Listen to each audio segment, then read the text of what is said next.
ಇವತ್ತೊಂದು interesting story ಒಂದನ್ನು ನಿಮ್ಮ ಮುಂದೆ ಇಡ್ತಾ ಇದ್ದೀವಿ. ಅದು ದ್ವಾರಕೀಶ್ ಅವ್ರಿಗೆ ಸಂಬಂಧಪಟ್ಟ ಹಾಗೆ. ದ್ವಾರಕೀಶ್ ಅವ್ರಿಗೆ ಕೇವಲ ನಟ ನಿರ್ದೇಶಕ ಅಂತ ಕರೆಯೋದಕ್ಕಾಗೋದಿಲ್ಲ.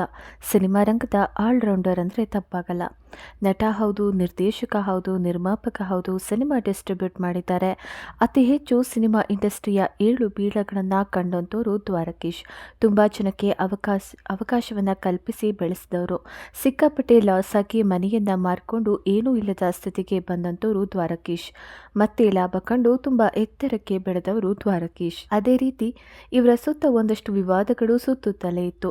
ದ್ವಾರಕೀಶ್ ಅವರ ಬಗ್ಗೆ ಕೆಲವರು ಉತ್ತಮವಾಗಿ ಮಾತನಾಡಿದ್ರೆ ಇನ್ನು ಕೆಲವರು ಬೇರೆ ಬೇರೆ ರೀತಿಯಲ್ಲಿ ಮಾತಾಡ್ತಾ ಇದ್ರು. ಏನೇ ಆಗಲಿ ಇಂತಹ ದ್ವಾರಕೀಶ್ ಕನ್ನಡ ಸಿನಿಮಾ ಇಂಡಸ್ಟ್ರಿಯ ಆಸ್ತಿ ಅಂದರೆ ತಪ್ಪಾಗಲ್ಲ. ಇಂತಹ ದ್ವಾರಕೀಶ್ ಬಗ್ಗೆ ಒಂದಷ್ಟು ಇಂಟ್ರೆಸ್ಟಿಂಗ್ ಮಾಹಿತಿಯನ್ನು ನಾವಿವತ್ತು ಹೇಳ್ತೀವಿ. ದ್ವಾರಕೀಶ್ ಅವರ ವೈಯಕ್ತಿಕ ಜೀವನದ ಬಗ್ಗೆ ಸಾಕಷ್ಟು ಚರ್ಚೆ ಆಗ್ತಾ ಇರುತ್ತೆ. ಸ್ವತಃ ದ್ವಾರಕೀಶ್ ಅವರೇ ಯಾವುದೇ ಹಿಂಜರಿಕೆ ಇಲ್ಲದೆ ಸಾರ್ವಜನಿಕವಾಗಿ ಕೆಲವೊಂದು ವಿಚಾರಗಳನ್ನು ರಿವೀಲ್ ಮಾಡಿದ್ದಾರೆ. ಏನಿದು ವಿಷಯ ಅಂತ ನೋಡೋಣ. ಅದಕ್ಕೂ ಮುನ್ನ ನೀವಿನ್ನು ನಮ್ಮ ಚಾನಲ್ನ ಸಬ್ಸ್ಕ್ರೈಬ್ ಮಾಡಿಲ್ಲ ಅಂದರೆ ಸಬ್ಸ್ಕ್ರೈಬ್ ಮಾಡ್ಕೊಳ್ಳಿ. ಹಾಗೆಯೇ ಈ ವಿಡಿಯೋಗೆ ಒಂದು ಲೈಕ್ ಕೊಟ್ಟು ನಮ್ಮನ್ನು ಪ್ರೋತ್ಸಾಹಿಸಿ. ಹೌದು, ಅವರ ವೈಯಕ್ತಿಕ ಜೀವನವನ್ನು ನೋಡೋದಕ್ಕೂ ಮುನ್ನ ಅವರ ಸಿನಿಮಾ ಬದುಕಿನ ಇಣುಕು ನೋಟವನ್ನು ನೋಡೋಣ. ದ್ವಾರಕೀಶ್ ಅವರು ಹುಟ್ಟಿದ್ದು 1942ರಲ್ಲಿ ಮೈಸೂರಿನ ಹುಣಸೂರಿನಲ್ಲಿ. ಆರ್ಥಿಕವಾಗಿ ಚೆನ್ನಾಗಿದ್ದ ಕುಟುಂಬದಲ್ಲೇ ದ್ವಾರಕೀಶ್ ಹುಟ್ಟುತ್ತಾರೆ. ಅವರ ಮೂಲ ಹೆಸರು ದ್ವಾರಕಾನಾಥ್ ಅಂತ. ಶಿಕ್ಷಣವನ್ನು ಮೈಸೂರಿನಲ್ಲೇ ಮುಗಿಸ್ತಾರೆ. ನಂತರ ಅವರ ಅಣ್ಣನ ಜೊತೆ ಸೇರಿ ಒಂದು ಸ್ಪೇರ್ ಪಾರ್ಟ್ಸ್ ಬಿಸ್ನೆಸ್ ಅನ್ನು ಶುರು ಮಾಡ್ತಾರೆ. ಭಾರತ್ ಆಟೋ ಸ್ಕ್ವೇರ್ಸ್ ಅನ್ನೋ ದೊಡ್ಡ ಮಳಿಗೆಯನ್ನು ಓಪನ್ ಮಾಡ್ತಾರೆ. ಬಿಸ್ನೆಸ್ ಚೆನ್ನಾಗಿಯೇ ನಡೀತಾ ಇತ್ತು, ಒಳ್ಳೆ ಲಾಭ ಕೂಡ ಇತ್ತು. ಆದರೆ ದ್ವಾರಕೀಶ್ ಅವರಿಗೆ ಸಿನಿಮಾ ರಂಗದಲ್ಲಿ ಸಿಕ್ಕಾಪಟ್ಟೆ ಆಸಕ್ತಿ ಇತ್ತು. ಕಾರಣ, ಹುಣಸೂರು ಕೃಷ್ಣಮೂರ್ತಿ ಅವರು ದ್ವಾರಕೀಶ್ಗೆ ಹತ್ತಿರದ ಸಂಬಂಧಿ. ಇವರು ಅದಾಗಲೇ ನಿರ್ದೇಶನ ಮಾಡ್ತಾ ಇದ್ರು.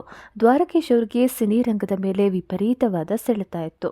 ಪದೇ ಪದೇ ಕೃಷ್ಣಮೂರ್ತಿ ಅವರ ಬಳಿ ಮನವಿ ಮಾಡ್ತಾ ಇದ್ರಂತೆ. ಬಳಿಕ ಕೃಷ್ಣಮೂರ್ತಿ ಅವರು ಅವಕಾಶ ಮಾಡಿಕೊಟ್ರಂತೆ. 1963ರಲ್ಲಿ ಒಂದಷ್ಟು ಸಿನಿಮಾಗಳಲ್ಲಿ ಚಿಕ್ಕ ಪುಟ್ಟ ಪಾತ್ರಗಳಲ್ಲಿ ದ್ವಾರಕೀಶ್ ಕಾಣಿಸಿಕೊಳ್ಳೋದಕ್ಕೆ ಶುರು ಮಾಡ್ತಾರೆ. ಹಾಸ್ಯ ಪಾತ್ರಗಳನ್ನು ಮಾಡ್ತಾರೆ. ಅದರಲ್ಲಿ ಅವರು ಸ್ವಲ್ಪ ಮಟ್ಟಿಗೆ ಗುರುತಿಸಿಕೊಂಡಂತಹ ಸಿನಿಮಾ ಅಂದರೆ ಅದು ವೀರ ಸಂಕಲ್ಪ. ಈ ಸಿನಿಮಾ 1964ರಲ್ಲಿ ಬಂದಂಥ ಸಿನಿಮಾ. ನಂತರ ಹಿಂತಿರುಗಿ ನೋಡಿದ್ದೇ ಇಲ್ಲ. ಕುಳ್ಳ ಏಜೆಂಟ್ 000 ಅನ್ನೋ ಸಿನಿಮಾದಲ್ಲಿ ನಾಯಕನಾಗಿ ಅಭಿನಯಿಸ್ತಾರೆ. ಹೀಗೆ ದ್ವಾರಕೀಶ್ ಅವರು ತಮ್ಮ ಆ್ಯಕ್ಟಿಂಗ್ ಕೆರಿಯರ್ನಲ್ಲಿ ಸಾಕಷ್ಟು ಏಳು ಬೀಳುಗಳನ್ನು ಕಂಡಿದ್ದಾರೆ. ಇದು ಆ್ಯಕ್ಟಿಂಗ್ ಕೆರಿಯರ್. ಇನ್ನು ಪ್ರೊಡ್ಯೂಸರ್ ಆಗಿ ನೋಡಿದ್ರೆ 1966ರಲ್ಲಿ ಸಿನಿಮಾಗೆ ಹಣವನ್ನು ಹೂಡಿಕೆ ಮಾಡ್ತಾರೆ. ಮಮತೆಯ ಬಂಧನ ಅನ್ನೋ ಸಿನಿಮಾ ಮಾಡ್ತಾರೆ. ತಕ್ಕ ಮಟ್ಟಿಗೆ ಹೆಸರು ಮಾಡುತ್ತೆ. ನಂತರ ಮೇಯರ್ ಮುತ್ತಣ್ಣ ಅನ್ನೋ ಸಿನಿಮಾಗೆ ಹಣ ಹೂಡಿಕೆ ಮಾಡ್ತಾರೆ. ಇದು ಬಿಗ್ ಹಿಟ್ ಆಗುತ್ತೆ. ನಂತರ ಸರಣಿ ಚಿತ್ರಗಳನ್ನು ಪ್ರೊಡ್ಯೂಸ್ ಮಾಡ್ತಾ ಹೋಗ್ತಾರೆ. ವಿದೇಶದಲ್ಲಿ ಪ್ರಪ್ರಥಮವಾಗಿ ಶೂಟಿಂಗ್ ಮಾಡ್ತಾರೆ. ನಂತರ ವಿಷ್ಣುವರ್ಧನ್ ಅವರ ಸ್ನೇಹ ಸಿಗುತ್ತೆ. ಸಾಕಷ್ಟು ಸಿನಿಮಾಗಳಲ್ಲಿ ಜೋಡಿಯಾಗಿ ಕಾಣಿಸ್ಕೊಳ್ತಾರೆ. ಇನ್ನು ಡೈರೆಕ್ಟರ್ ಆಗಿ ವಿಚಾರಕ್ಕೆ ಬರುವುದಾದರೆ 1985ರಲ್ಲಿ ನೀ ಬರೆದ ಕಾದಂಬರಿ ಅನ್ನೋ ಸಿನಿಮಾಗೆ ಆ್ಯಕ್ಷನ್ ಕಟ್ ಹೇಳ್ತಾರೆ. ಅದು ಕೂಡ ಬಿಗ್ ಹಿಟ್ ಆಗುತ್ತೆ. ಹೀಗೆ ಸಾಲು ಸಾಲು ಬೇರೆ ಬೇರೆ ಪ್ರೊಡ್ಯೂಸರ್ ಅಡಿಗಳಲ್ಲೂ ಕೂಡ ಆ್ಯಕ್ಷನ್ ಕಟ್ ಹೇಳ್ತಾರೆ. ಹೀಗೆ ಪ್ರೊಡ್ಯೂಸರ್ ಆಗಿಯೂ ಸಕ್ಸಸ್ ಆಗ್ತಾರೆ, ಡೈರೆಕ್ಟ್ ಆಗಿಯೂ ಸಕ್ಸಸ್ ಆಗ್ತಾರೆ, ಹಾಗೆಯೇ ಆ್ಯಕ್ಟರ್ ಆಗಿಯೂ ಕೂಡ ಸಕ್ಸಸ್ ಆಗ್ತಾರೆ. ಆದರೆ ಬದುಕು ಹೀಗೆ ಇರಬೇಕಲ್ಲ. ದ್ವಾರಕೀಶ್ ಅವರ ಹಲವು ಸಿನಿಮಾಗಳು ಬಿತ್ತೋಗುತ್ತೆ. ಸಾಲದಲ್ಲಿ ಮುಳುಗ್ತಾರೆ. ಅವರ ಮನೆ, ಜಮೀನು, ಆಸ್ತಿಯನ್ನು ಮಾರಾಟ ಮಾಡುವಂಥ ಪರಿಸ್ಥಿತಿ ಬರುತ್ತೆ. ಇಂತಹ ಸಮಯದಲ್ಲಿ ಮತ್ತೊಮ್ಮೆ ಅವರ ಕೈ ಹಿಡಿದಿದ್ದು ನಟ ವಿಷ್ಣುವರ್ಧನ್ ಅವರು. ಅವರ ನಡುವೆ ಸಾಕಷ್ಟು ಬಿರುಕು ಇದ್ರೂ ಕೂಡ ಸ್ನೇಹ ಮುಂದುವರಿಸಿ ಆಪ್ತಮಿತ್ರ ಸಿನಿಮಾ ಮಾಡ್ತಾರೆ. ಈ ಸಿನಿಮಾ ದ್ವಾರಕೀಶ್ ಅವರಿಗೆ ಮತ್ತೊಂದು ಹುಟ್ಟನ್ನು ಕೊಡುತ್ತೆ. ಇದರ ರೆಕಾರ್ಡ್ ಹೇಗಿದೆ ಅಂದರೆ 2 ಥಿಯೇಟರ್ಗಳಲ್ಲಿ 365 ದಿನಗಳ ಕಾಲ ಸಿನಿಮಾ ಓಡುತ್ತೆ. ಆಮೇಲೆ ಒಂದು ಸ್ಟೇಬಲ್ ಲೈಫ್ ಸಿಗುತ್ತೆ ದ್ವಾರಕೀಶ್ ಅವ್ರಿಗೆ. ಇನ್ನು ಅವರ ಮಕ್ಕಳು ಸಿನಿಮಾ ಇಂಡಸ್ಟ್ರಿಯಲ್ಲಿ ಚಿಕ್ಕ ಪುಟ್ಟ ಪಾತ್ರಗಳಲ್ಲಿ ಹಾಗೇನೆ ಬೇರೆ ಬೇರೆ ಕ್ಷೇತ್ರಗಳಲ್ಲಿ ಗುರುತಿಸಿಕೊಂಡ್ರು. ಆದರೆ ಯಾರೂ ಕೂಡ ದ್ವಾರಕೀಶ್ ಅವರ ರೀತಿ ಗಟ್ಟಿಯಾಗಿ ನೆಲೆ ನಿಲ್ಲೋದಕ್ಕೆ ಸಾಧ್ಯ ಆಗಲಿಲ್ಲ. ಇನ್ನು ಅವರ ವೈಯಕ್ತಿಕ ವಿಚಾರ ನೋಡಿದ್ರೆ ಅವರು ಚಿಕ್ಕ ವಯಸ್ಸಿಗೆ ಮದುವೆ ಆಗ್ತಾರೆ. ಅಂಬುಜ ಅನ್ನುವರ ಜೊತೆ ಮದುವೆ ಆಗ್ತಾರೆ. ಅಂಬುಜ ಅವರು ರಿಲೇಟಿವ್ ಕೂಡ ಹೌದು. ಆಗಾಗ ನೋಡ್ತಾ ಇದ್ದಿದ್ದರಿಂದ ಪ್ರೀತಿಯಾಗುತ್ತೆ. ಇಬ್ಬರು ಪ್ರೀತಿಸಿ ಮದುವೆ ಆಗ್ತಾರೆ.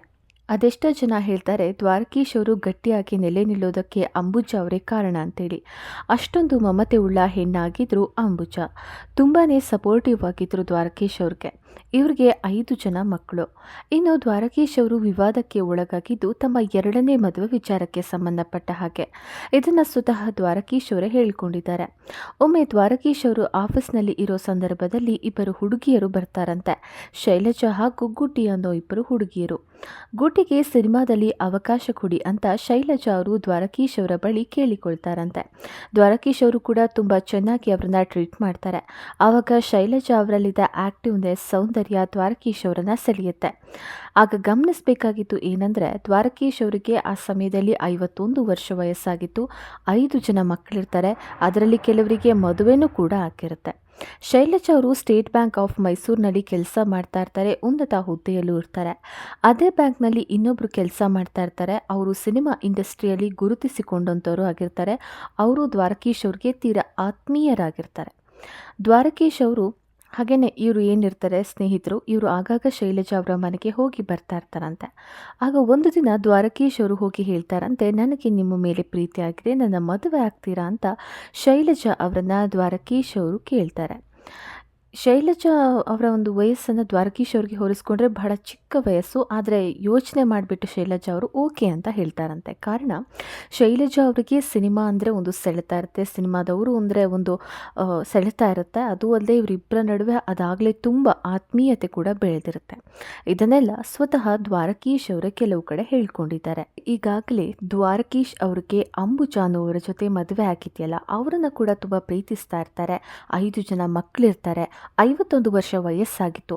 ಇಂತಹ ಸಮಯದಲ್ಲಿ ಸಹಜವಾಗಿ ಸಮಾಜ ಮಾತನಾಡಿಕೊಳ್ಳುತ್ತೆ, ಈ ವಯಸ್ಸಲ್ಲಿ ಸಮಯದಲ್ಲಿ ಇನ್ನೊಂದು ಮದುವೆ ಬೇಕಾ ಅಂತ.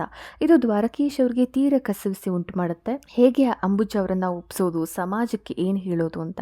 ಹೀಗೆ ಒಂದು ದಿನ ಅಂಬುಜಾ ಅವರನ್ನು ಒಂದು ಹೋಟೆಲ್ ಒಂದಕ್ಕೆ ಕರ್ಕೊಂಡು ಹೋಗಿ ವಿಚಾರವನ್ನು ಹೇಳಿಕೊಳ್ತಾರಂತೆ. ಒಂದು ನೋಟ್ಬುಕ್ನಲ್ಲಿ ಬರೆದು ನೀಡ್ತಾರಂತೆ. ಅದಕ್ಕೆ ಅಂಬುಜಾ ಅವರು ಸ್ವಲ್ಪ ಯೋಚಿಸ್ಬಿಟ್ಟು ಓಕೆ ಅಂತಾರಂತೆ. ನೀನು ಖುಷಿಯಾಗಿರ್ತೀಯ ಅಂದರೆ ನಂದೇನೂ ಕೂಡ ಅಭ್ಯಂತರ ಇಲ್ಲ ಅಂತ ಅಂಬುಜಾ ಅವರು ಹೇಳ್ತಾರೆ. ಹೀಗೆ ತಮ್ಮ ಮೊದಲ ಪತ್ನಿಯನ್ನು ಒಪ್ಪಿಸಿ 2ನೇ ಮದುವೆ ಆಗ್ತಾರೆ. ಆಯಾ ಕಾಲದಲ್ಲಿ ನ್ಯೂಸ್ ಪೇಪರ್ ಎಲ್ಲ ಕಡೆ ಕೂಡ ಇದೊಂದಷ್ಟು ವಿವಾದ ಆಗುತ್ತಂತೆ. ದ್ವಾರಕೀಶ್ ಅವರಿಗೆ ಈ ವಯಸ್ಸಲ್ಲಿ ಮದುವೆ ಬೇಕಿತ್ತಾ ಅಂತೆಲ್ಲ. ಇನ್ನು ದ್ವಾರಕೀಶ್ ಅವರು ಹೇಳುವ ಪ್ರಕಾರ ಅಂಬುಜಾ ಅವರು ತುಂಬಾ ಖುಷಿಯಾಗಿ ಒಪ್ಕೊಂಡ್ರು. ಹಾಗೆಯೇ ಆಮೇಲೂ ಕೂಡ ತುಂಬ ಖುಷಿಯಾಗಿಯೇ ಇದ್ರು ಅಂತ. ಆದರೆ ಇನ್ನೊಂದು ಮೂಲದ ಪ್ರಕಾರ ಅಂಬುಜಾ ಅವರು ಏನಿರ್ತಾರೆ ಅಂದರೆ ದ್ವಾರಕೀಶ್ ಅವರ ಮೊದಲ ಪತ್ನಿ, ಅವರ ಒಂದು ದ್ವಾರಕೀಶ್ ಅವರ 2ನೇ ಮದುವೆ ನಂತರ ಸಂಪೂರ್ಣವಾಗಿ ದುಃಖಿತರಾಗ್ತಾರಂತೆ, ಕಳೆಗುಂದುತ್ತಾರಂತೆ. ಎದುರುಗಡೆ ನಗ್ನಗ್ತಾ ಇದ್ರು, ಒಳಗೊಳಗೆ ತುಂಬ ನೋವನ್ನು ಅನುಭವಿಸ್ತಾ ಇದ್ರು ಅಂತ ಹೇಳಲಾಗುತ್ತೆ. ಒಟ್ಟಾರೆಯಾಗಿ ಹೀಗೆ ದ್ವಾರಕೀಶ್ ಅವರು 2 ಮದುವೆ ಆಗುವಂತಹ ಪ್ರಸಂಗ ಕೂಡ ಎದುರಾಗುತ್ತೆ. ಶೈಲಜಾ ಹಾಗೂ ದ್ವಾರಕೀಶ್ ನಡುವೆ ಯಾವುದೇ ಸಮಸ್ಯೆ ಇರಲಿಲ್ಲ, ಬಹಳ ಚೆನ್ನಾಗಿಯೇ ಇದ್ದರು. ಆದರೆ ಅಂಬುಜಾ ಅವರು ಎದುರುಗಡೆ ತುಂಬ ಖುಷಿಯಾಗಿ ಸಂತೋಷವಾಗಿದ್ರೂ ಕೂಡ ಒಳಗೊಳಗೆ ನೋವನ್ನು ಅನುಭವಿಸ್ತಾ ಇದ್ರು ಅನ್ನುವಂಥ ಮಾತಿದೆ. ಇನ್ನು ಇತ್ತೀಚೆಗೆ ತಮ್ಮ 80ನೇ ವಯಸ್ಸಿಗೆ ಅಂಬುಜಾ ಅವರು ವಯೋಸಹಜ ಕಾಯಿಲೆಯಿಂದ ವಿಧಿವಶರಾಗ್ತಾರೆ. ಒಟ್ಟಿನಲ್ಲಿ ಕನ್ನಡದ ಕುಳ್ಳ ಎಂದೇ ಕರೆಸಿಕೊಳ್ಳುವ ದ್ವಾರಕೀಶ್ ಅವರ ಜೀವನದಲ್ಲಿ ಇಂತಹ ಘಟನೆಗಳು ಜರುಗಿದೆ.